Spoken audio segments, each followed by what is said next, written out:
ઠંડીને લઈને હવામાન વિભાગની આગાહી। આજથી રાજ્યમાં ઠંડીનું જોર વધી શકે છે।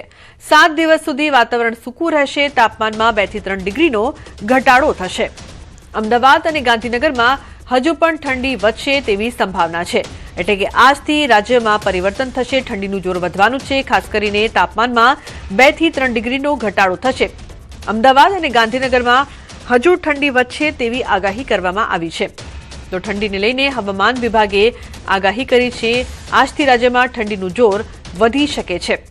તો 7 દિવસ વાતાવરણ સૂકું રહેશે। ઉલ્લેખનીય છે કે તાપમાનમાં 2 થી 3 ડિગ્રીનો ઘટાડો પણ થશે। ખાસ કરીને અમદાવાદ અને ગાંધીનગરની વાત કરવામાં આવે તો અમદાવાદ અને ગાંધીનગરમાં હજુ પણ ઠંડી વધશે તેવી આગાહી કરવામાં આવી છે। તો જે પ્રકારથી ઠંડી વધવાની આગાહી કરવામાં આવી છે, સંવાદદાતા વિભુ લાઈવ જોડાયા છે વધુ માહિતી આપવા માટે। વિભુ, જે પ્રકારથી હવામાન ખાતાની આગાહી છે, ખાસ કરીને આજથી ઠંડી વધવાના એંધાણ છે, શું આગાહી, શું વધુ માહિતી વિભુ?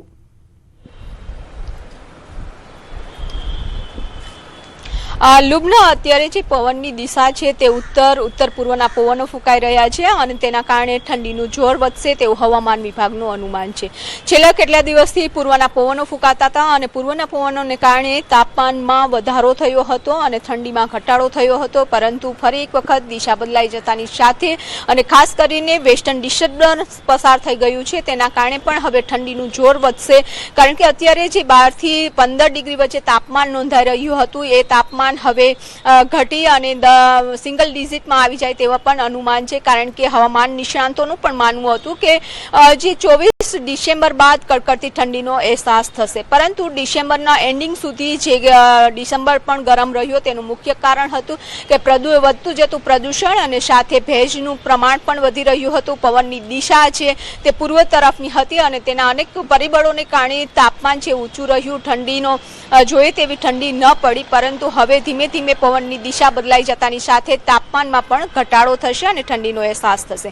અમદાવાદ શહેરમાં પણ વહેલી સવારે ઠંડીનો ચમકારો છે તે અનુભવાઈ રહ્યો છે અને હવે તાપમાન છે ધીમે ધીમે ઘટતું અમદાવાદનું પણ જોવા મળશે।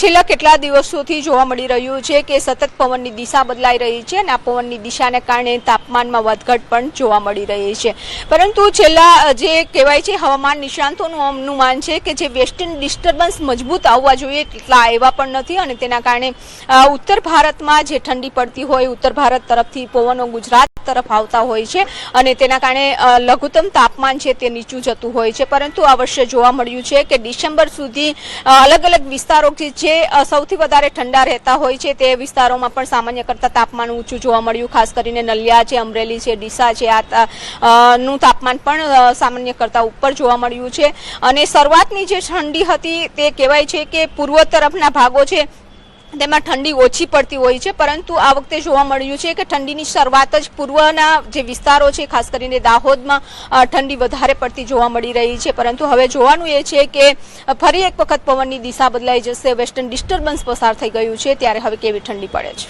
બિલકુલ વિભુ, આભાર સમગ્ર માહિતી બદલ।